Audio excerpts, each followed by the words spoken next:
Hey, this is Matt Beckwith with the Winning with Beckwith podcast. The purpose of this podcast is to provide sales, business, and leadership information to help individuals in all walks of life. Each episode is unique, and we will bring some of the top leaders and business owners to the podcast to share what they have learned and are learning, as well as myself. So thank you for tuning in.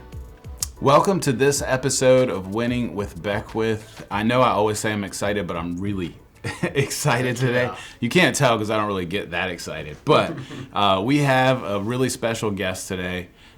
His name's Brian Hill. He's currently the Vice President of Sales here at OVM Financial and has been for the last 4 years. So prior to this, we were competitors. Yeah, we were. Big time. Duked it out a little bit. He played with me a little bit. Yeah, so honestly, Brian is one of the best executives I've ever met in this business. He's a true professional, and I know he'll say a lot of that's attributed to his time at the Harvard of the South. So he's a East Carolina University graduate. Yeah, I mean, you guys have to understand it's one of the top universities in the South, for sure. But no, it is. Not to mention the geography major, which is going to take me a long way in life. I'm very proud of that. That's funny because on a previous episode I talk about my history major. Yeah, yes. We're taking over the world with our majors. Yes. Yeah, so really with Brian's experience in sales and our world in the mortgage business it's really unmatched in my opinion. I don't know many people that have his experience in sales. And so I did a little research before today. And I saw that you've been in the mortgage business since '97, right?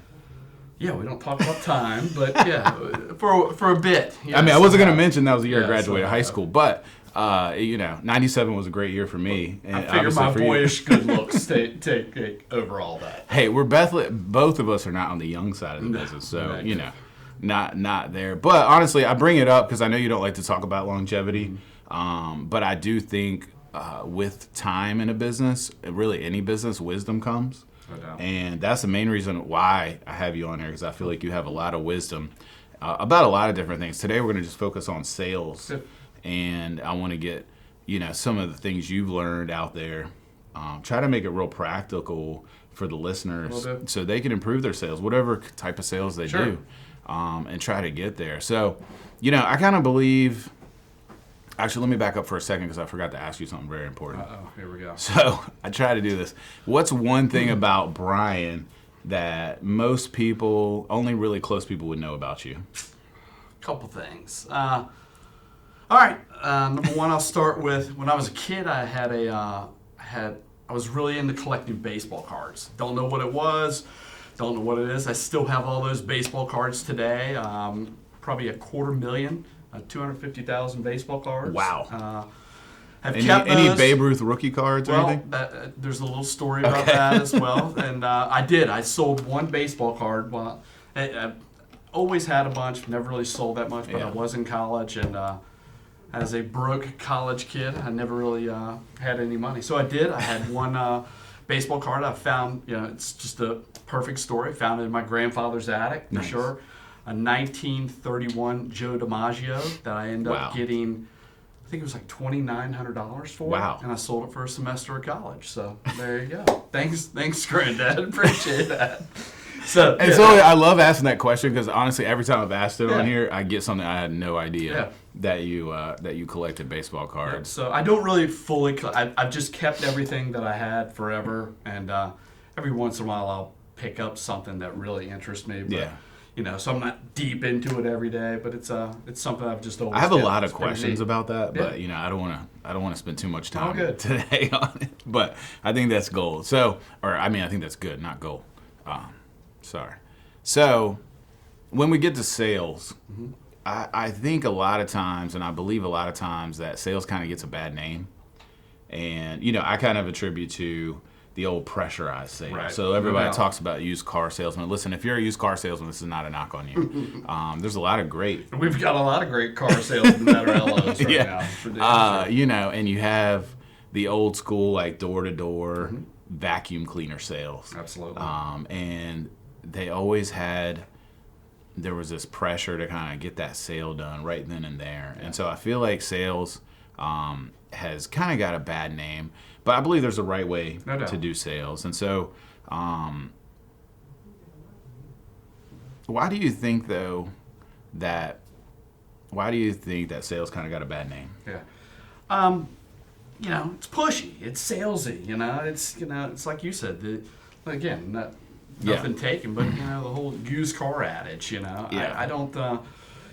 That is what it is. I mean, people have come into our industry. For most of us, like we talked about earlier, you didn't go and get a degree in mortgage lending, nor did I. I mean, we've got these awesome. Does that exist? Is that a major anywhere? Not the school I went to. So no, but I think that's it. You and I maybe went to school. Had our degrees in something else, and we fell into this, and we fell in love with it, and that's what it is. So whatever people talk about the mortgage industry today, I mean, it's been our profession for a long time. It's something that I love, and I think a lot of people that are at OVM and other companies around the country today, I mean, if you're into it, you're into it. Yeah. It's not meant for everybody, but it's a hell of a career, though, too. It can be. Absolutely. Yeah. And so, I know with the pressurized sales, I was thinking a lot about that, when I was preparing to talk to you today about that pressurized sales. And, I think as a customer, because I've been on the other end of that before, I think it just feels so inauthentic. You don't feel like the salesperson is listening to you. And they're sometimes so desperate to get that sale. That's it. And look, I get sometimes that there's rent that needs to be paid and there's food that needs to be bought. And, but I just believe that's no excuse. So kind of in your mind and your experience, I mean, what do you think a good sales experience looks like? I mean, I think, it's pretty, we've been pretty fortunate to have we've got some great leaders here, but we have some great salespeople. And I think people are different. People are completely different, but I think if there are two things that you would say that every good salesperson has, and I don't care if you're selling mortgages, widgets, used cars, or anything else, it's attitude and drive. And I say it in just about every single interview that I have with people. If you have a great attitude of what you're going to do, this is not the easiest thing to do every day, but if you're driven, you don't have to set goals every day. You have, but keep moving forward, keep doing things. So have a great attitude about what you're doing, and show drive every day. And if you do those things, I don't care if I'm hiring bartenders. I don't care if, who they are. If you have that in life within the mortgage industry, you'll succeed. Yeah, and I would say that's actually true for all sales jobs. And we talk a lot about the honey badger mindset around here, and we'll touch on that here shortly, of just being relentless. But that drive is so key. And so when we get into the nuts and bolts and the practical things of having a good attitude, our one-on-one experiences with our customers and clients, where do you see that being, a really good experience? So that interaction. So I'm your client, you're the salesperson. How do you see that conversation going? And where have you seen success come in that interaction? Listen, I mean, anytime we have people, follow-up is everything in our game. Yeah. So, number one, we have to be on the streets, not just doing transactions. We have to be working with people, and we've got to be making relationships. Relationships. Yep. Relationships are everything, and it doesn't matter if you're a Matt Beckwith, a Brian Hill, and I do something very different than what Matt does every day. Matt sells, he's got a team, he's coaching, he's got a lot of things on the plate.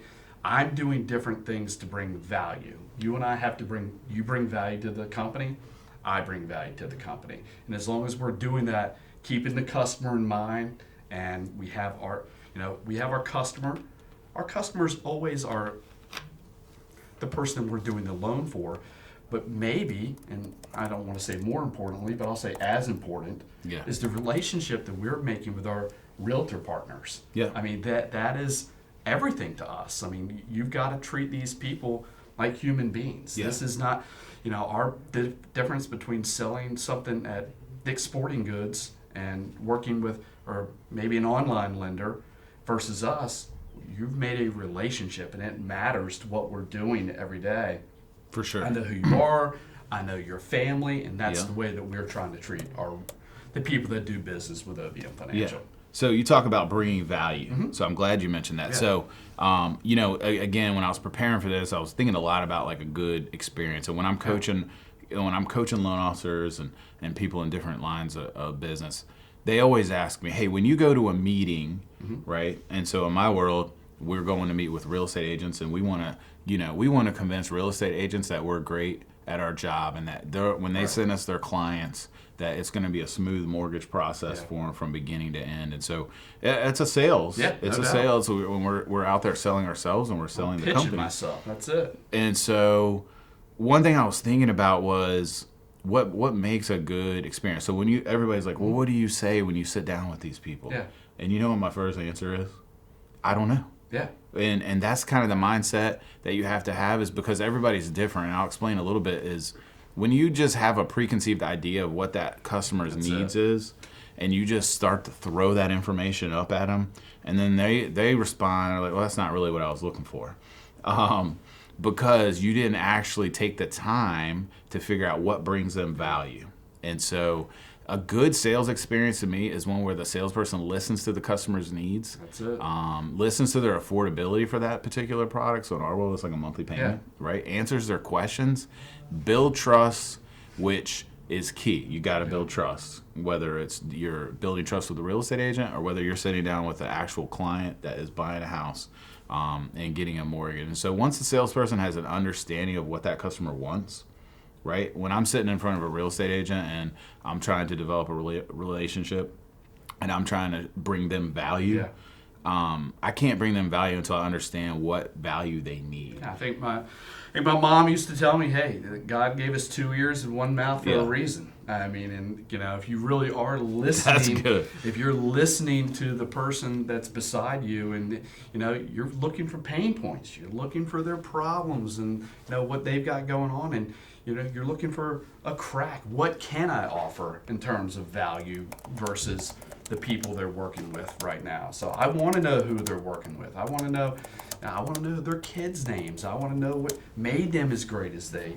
are. So I have two ears and 1 mouth. I think that's great. I actually wrote that down. Yeah. God gave us 2 ears and 1 mouth for a reason. That's really good. So we got to listen, and we got to make sure that we basically give them what they're looking for, and not just slam whatever we think they're looking for to do it. So, I talked a few minutes ago about the desperation of the salesperson, and in your experience and what you've seen, how do you avoid coming across as desperate when you're dealing with a customer or a client? As a new loan officer, which I believe OVM does a really good job bringing in new loan officers. We've got a good program for that. But that desperation, when you've got to make money and you've got to make the rent or you've got to make your car payment so you can go to one another appointments, that's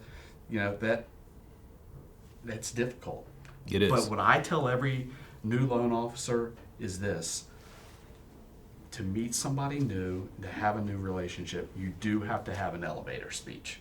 And I believe an elevator speech is a 2-minute speech in which you can be very confident going forward without, coming across too much. You give your elevator speech, you tell who you are, what value you can bring, and then you sit back, you relax, you take a breath, and you don't come across as I'm trying to knock this sale out from day number 1. It's a process. Yeah. And that's the other reason I tell people, new loan officers that come in, it's a process. You will not. I told somebody the other day, my goal is if you make $30,000 your first year, my goal for you is the next year is I want you to double. Yeah. And then the next year, I want you to double again. Yeah. And the next year, very simply, I want you to double again. And that's the way this game works. Yeah. I mean, and it's been, very telltale the last 3-4 years. But, in order to, you've got to be able to relax. You have to be scripted to a degree into what you want to come across. You mentioned at the beginning confidence. You have to have it. And I want to hit on that a little bit, because I feel like whenever you go into a meeting, in a sales meeting specifically, and so we're talking about mortgages and building relationship with real estate agents, which in the sales world is kind of like business to business sales, but it really applies to any type of sales. Yeah. When you go into a meeting or you are being relentless and getting some people to talk to you, you got to be confident in what you have to offer, and kind of going back to that desperation piece. And yes, you need to close sales to make money in the sales world. Yeah. It's typically commission based. And so you got to do that. And so that's a real thing. But I think when you go in with the confidence, knowing what you offer personally is good, and being confident in that, you don't have to be desperate. Yeah. At the end of the day, that particular client or that customer, they're going to choose to use you or not. No, but as long as you give it your best in that conversation, then you can walk away with your head held high. No, listen, if you've got, in our business, if you have good role models, people that have been there before, whether it's Matt or myself, or people that have done, if you do a certain amount of things correctly, this business will come to you. Yeah. It really will. But you have to work, it's not about working on a bunch of things that are going to make me awesome. It's working on a few fundamental things, like you spoke about, the confidence, the drive, the attitude. And that's right here. I mean, we can learn this game. We have learned this game, and we understand mortgages, as well as anyone right now. But without having that drive or attitude to make that next phone call or to knock on that next door, it will be challenging for you. So yeah. Oh, for sure. It is not built for everyone, but it can, for the right people that are driven, that have that confidence, and all salespeople aren't alike, right? For sure. Everybody's got a different style. Absolutely. I tell people that all the time. It's like you can listen to what I've done. You can listen to what Brian done. Yeah. You can listen to other successful salespeople, whether it's a real estate agent or anybody in our world as a loan officer. But at the end of the day, you're you. I'm totally different. I tried to learn from everybody I could, and then I crafted my own way of doing things. I kind of stole stuff from everybody. Sure, of course. I don't have really that many original ideas, just so everybody knows. But I think that's great. And so one thing that we touched on earlier that I really want to talk about, because I just love it, is the honey badger mindset. And so I don't know where this came from, but I know one of the other partners here at OVM, George Temple Jr., him and I just started getting off on these honey badger rants a few years ago. And if you don't know anything about a honey badger, because it sounds kind of sweet, but they're actually the most relentless animal in the animal kingdom. And so if you ever have a chance to look up on YouTube, some YouTube videos about honey badgers, you'll understand the right mindset that you have to be in to be successful in sales. Because honey badgers, they take on animals 10 times their size, take them down. It could be a cobra. All right, and they're just attacking. And so that's kind of, the mindset that we talk about to be successful in our world, and it applies to all salespeople. So, I wanted to talk about that because it's a numbers game, and I'm sure when you were making sales calls, and when you make sales calls, you probably get all yeses, right? You don't get any no's? No, yeah, of course. No, there are plenty of no's. I mean, that's what we do. That's our game. So, it is. I mean, it goes back to that confidence, and we talk about fishing in the right ponds and trying to do business with the right people, and maybe there's a little bit of mix in that. I mean, if you're a younger loan officer, do you want to start in a younger demo? Do you want to do different things? But you're right. You've got to have that mentality of he or she may tell me no, but I'm going right back the next day.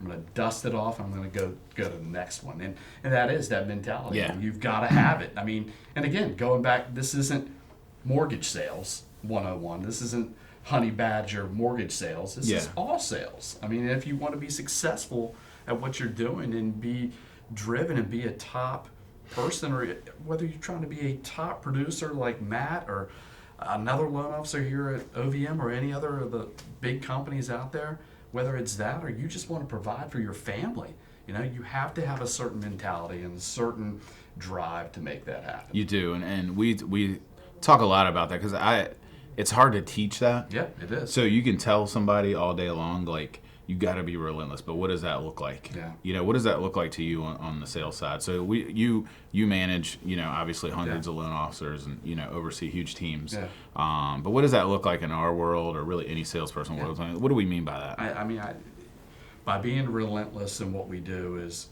number one, just like to what you just said, Matt, you're going to get no's, right? Yeah. And you've got to be willing to be strong enough to take those no's. Yeah. I mean, you really do. The no factor is big in our game. There are a lot of professionals that have been doing this the right way. Yeah. in Hampton Roads and all around the country, that you've got to have your niche. And I'll tell everybody that, hey, what are you going to do? What are you going to bring to the game? What is your niche? Did you go to the greatest school in the world? Did I go to East Carolina? Should I call every person from East Carolina? Should I call everybody that went to Great Bridge High School in Chesapeake, Virginia? Yeah. I don't know, But for us, you've got to be driven enough to take the no's and be able to keep going every day. And if that comes with setting up your day, like through a script, time blocking, like this is what I'm going to do. This is what I'm going to do every day. Yeah. But I'm going to stay in the green, meaning I'm going to do green level activities. They're green, which means you're going to make money. There's yellow, in which, hey, I need to do these in order to sell things. That's good. And there are red activities that it might help me. It might be doing other things, but you need to be doing green, yellow, and red activities every day. Yeah. But stay in the green, man. That's where ultimately we're going to make the most money. Yeah, and so we tell people all that all the time, and sometimes salespeople will do it, and sometimes they don't. But at the end of the day, I can tell you right now, we could wrap this up right now. Mm-hmm. You will be more successful at sales if you just be relentless and get in front of as many people in your industry as you can. That'll make you successful. People ask me all the time, like, how do I become a successful loan officer? You know what I tell them? What's that? Be relentless, right? You should have known that. But I'm just kidding. No, but what I tell them is if you do the right, so if you come to work, so I'm going to touch on this because maybe somebody needs to hear this right now that's listening. A lot of times in our world, in sales and commission-only jobs, you walk into it, whether you're a business owner or something, thinking that you have this flexibility of time. Yeah. But you don't. All right, you do have flexibility to the extent you can choose what you do in a particular day because you only get paid if you close sales. And so you could, come in and work from 12 to 3 and call it a day, right? But the difference is if you put in the hours that you need on a consistent basis and do the right activities like you were talking about, you'll be successful. It's just a matter of having that right mindset because we've had people that have come in from different industries. Maybe it was banking, could have been somebody working in retail, and before they would show up at 9, right, and they would leave their job at 5 or 6 or whatever. And I said, you're going to have to put in that many hours and more to be successful in this business, especially at the beginning. And so I think that's key. But one thing I wanted to touch on, so we talked about honey badger mindset. We talked about getting in front of people, just being relentless, just like not thinking about the no's, but just moving on and making sure that you're getting in front of as many people as possible. But I wanted to talk about objections in sales calls specifically. And so in your experience of kind of observing the best salespeople that you've oversaw or run into or battled in a competitive environment, or really yourself, I mean, how do you think someone could prepare for possible objections prior to that call with a client or prior to meeting with the client that they've worked so hard to get in front of? I think you and I talked a lot about, even earlier today, talking about having a niche. You need to go into every sales meeting that you have with an objective, and that doesn't always mean to take somebody down. You must have an objective. Your goal is to be able to move on to what? The next meeting or the next sale. You go in with an objective. This is what I'm going to accomplish out of our meeting. It's good. I mean, I want to be friendly with Matt. I want to do this, but I need to know at the end of the day, if I want Matt as a partner of mine, I need to know I have an objective to be able to meet with him again by next Tuesday, and by that time I'm going to bring him this, or I'm going to bring him that. I mean, we need to have an objective. So being able to deal with the negatives or the people telling me, well, how about no, Brian? Well, I understand that. And I know some of the best people that you've worked with right now have all worked with other lenders previously before you. Well, going back to your honey badger relentless speech, the follow-up is everything. I mean, it's all in that. To show up and have a great meeting with somebody is fine, is great, but you have to follow up. And then when you think you followed up with them, what should you do next, Matt? You should follow up again. Exactly. That's what you do. You need to have an objective to set the next appointment and an objective to be able to follow up on that next appointment. Because when you keep moving forward with people, Matt will tell you, every one of his top people that he's been with for a long time, especially the ones that he got from the very beginning, you know, they were all working with somebody before. Yeah. You and I had a very specific conversation the other day. I said, Matt, look back at your business and the people that you've worked with, the people you started with years ago. Those people, all of that made what you have today possible. You grew on building blocks of your business. And those 4, 5, 6 great realtor partners grew teams, then they grew companies, and then ultimately they're running businesses.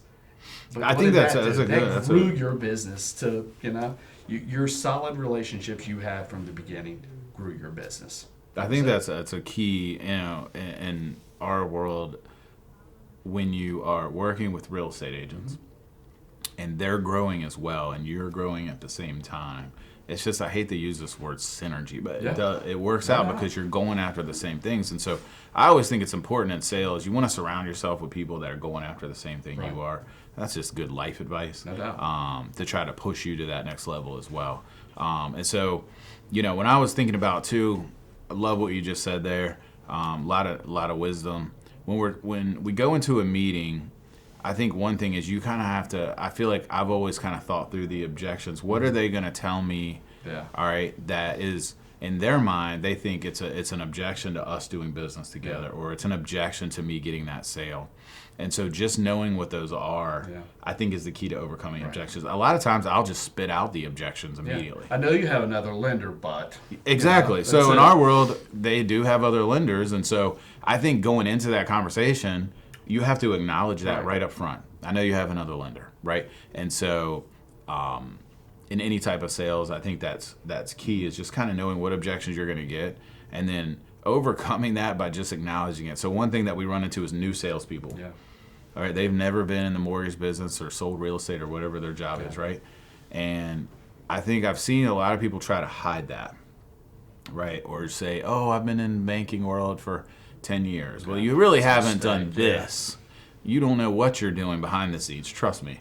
And that's not a knock on anybody, but I think when you're talking to people, they want that authentic side of you. Just be honest, right? Whatever that is. Yeah, I'm new, all right? But here's why that doesn't matter. That's it. Because you're going to get me every day. You have 100% of me. I know you're working with this big giant team over here, but you're going to get me every day, 100% of me, and you need me. I'm going to be there, not somebody. You've got to have an angle. Exactly. Yeah. And so I think that's key. One thing that I put in my notes here is to be direct with your clients, with your customers, and don't try to sweep anything under the rug. This is just a lesson I've learned over the years is sometimes you think things won't come up, and when you're so, you know, you're under the gun to get the sale and they've said yes, but you haven't quite given them all the information, don't do that, right? Don't just take it. Yeah, when they say yes, right, we're all taught to just stop, right? But if it's something important that you think they need to know, don't try to sweep that under the rug, right? Make sure we address that and make sure that information is given to them to give them the best decision. So I got one more question for you before we wrap up. This is going to be good. I just put a lot of pressure on myself to get a good question here. So what was, thinking back to earlier in your career, what was some of the best advice specifically you got just when it comes to sales? I know you got all kinds of advice, but something we haven't talked about today maybe. That's tough, man. I mean, the people, it's funny. As I've grown in this business, in our mortgage business, just like you, I mean, I've had just a lot of individuals that I think, whether they are mentors or whether they've given you good juju along the way, you've got to be, you've got to be present in what you're doing. I think, I did another job before this. I did a couple other jobs before I got into mortgage. Number one, this especially goes for the young people. If you think, oh my God, I heard Matt Beckwith's making a lot of money and I think the mortgage business is great, identify it, check it out. If it's not, cut and move. Go, but try to do something different. But like for us, I mean, I just want to,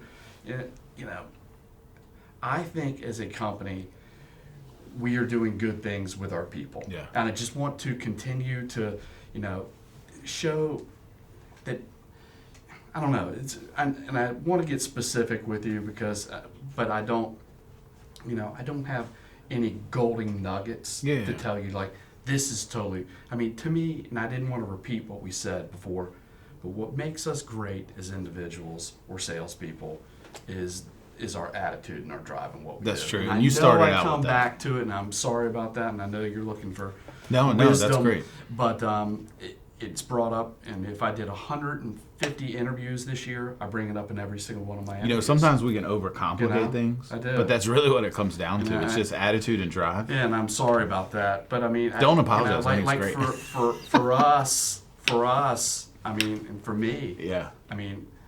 Even at my ripe age right now, I'm showing up pretty early every day, and I'm staying late. Hey, you're a hard worker. And nobody can take that away. And if you take that and you can combine that with what you know about the industry and you drive toward, setting goals is important. Putting timelines on goals sometimes I don't think is as important. Yeah. Because it happens differently for everybody. We talk I feel like we could have a whole episode on goals. Goals. So, let's stick with the attitude and drive adage, and and keep bringing it every day. That's it. Yeah. So we're going to be wrapping up here in a second.